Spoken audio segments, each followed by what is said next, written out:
င်္ဂလာပါရှင်ကျမတို့ရဲ့မိုးလေဝသသတင်း channel လေးကကြိုဆိုလိုက်ပါတယ်2025ခုနှစ်ဧပြီလအကုန်မေလလဆန်းပိုင်းမှာတော့ကပလီပင်လယ်ပြင်တောင်ပိုင်းမှာတိမ်ထူးစုဖွဲ့မှုအားကောင်းနေပြီးတောင်အနောက်တောင်နဲ့အနောက်လေအားကောင်းနေတာကြောင့်ဧပြီ28 29 30ရက်တွေမှာပဲခူးရိုးမတလျှောက်ဝင်ရောက်လာနိုင်မဲ့မိုးတိမ်များကြောင့်မြန်မာနိုင်ငံအလယ်ပိုင်းဒေသတွေအထိမိုးရွာနိုင်မဲ့အခြေအနေများဖြစ်ပေါ်စေမှာကိုတွေ့ရပါတယ်။ကြိုတင်ခန့်မှန်းချက်တွေအရဧပြီလ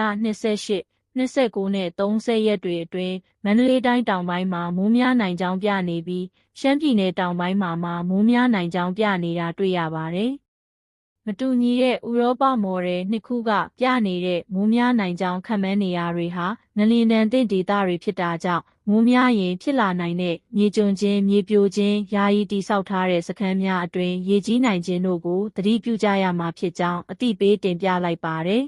။ဧပြီ29ရက်နေ့ညနေပိုင်းမှစ၍မေလပထမပတ်ထိဘာအနှိုင်းဘွဲ့ပိုင်ကြုံတန်တောင်ကြီးကော့ကရိတ်ကြာအင်းစိတ်ကြီးကြိုက်တုံ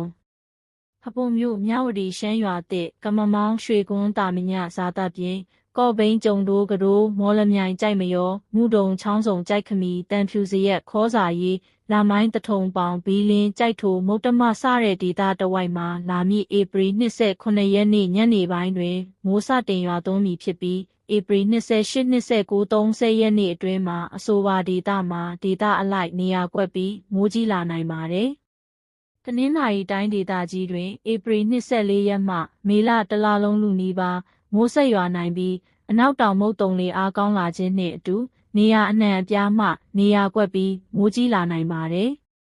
မိုးတိမ်တောင်ဖြစ်ပေါ်မှုအခြေအနေတနင်္သာရီတိုင်းဒေသကြီးနှင့်ကချင်ပြည်နယ်တို့တွင်မိုးတိမ်တောင်များဖြစ်ထွန်းလျက်ရှိပြီးအဆိုပါမိုးတိမ်တောင်များရွေလျားရာနေရာတစ်လျှောက်တွင်မိုးရွာသွန်းခြင်းနှင့်အတူလေပြင်းတိုက်ခတ်ခြင်းမိုးထစ်ချုံခြင်းမိုးကြိုးပစ်ခြင်းလျှက်စီးလက်ခြင်းနှင့်မိုးတိကျွေခြင်းစသည့်မိုးလေဝသဖြစ်စဉ်များဖြစ်ပေါ်နိုင်ပါသဖြင့်ကြိုတင်သတိပြုနိုင်ပါရန်အကြံပြုအပ်ပါသည်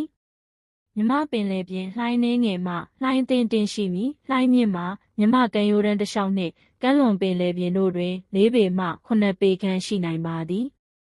နောက်2ရက်အတွက်ခန့်မှန်းချက်စကိုင်းတိုင်းဒေသကြီးအထက်ပိုင်းတနင်္သာရီတိုင်းဒေသကြီးကချင်ပြည်နယ်ကရင်ပြည်နယ်နှင့်မွန်ပြည်နယ်တို့တွင်နေရာကွက်ကြားမှနေရာကျဲကျဲမိုးထစ်ချုံရွာမည်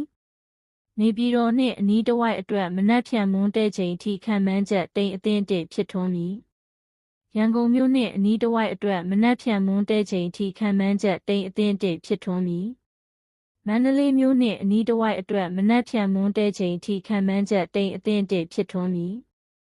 မိုးလေဝသသတင်းတွေကိုအချိန်နဲ့တပြေးညီသိရှိရဖို့ကျမတို့ရဲ့ channel လေးကို subscribe လေးလုပ်ထားပြီးအသစ်တင်တိုင်းသိရဖို့အတွက်ဘေးနားကခေါင်းလောင်းလေးကိုနှိပ်ထားပေးပါနော်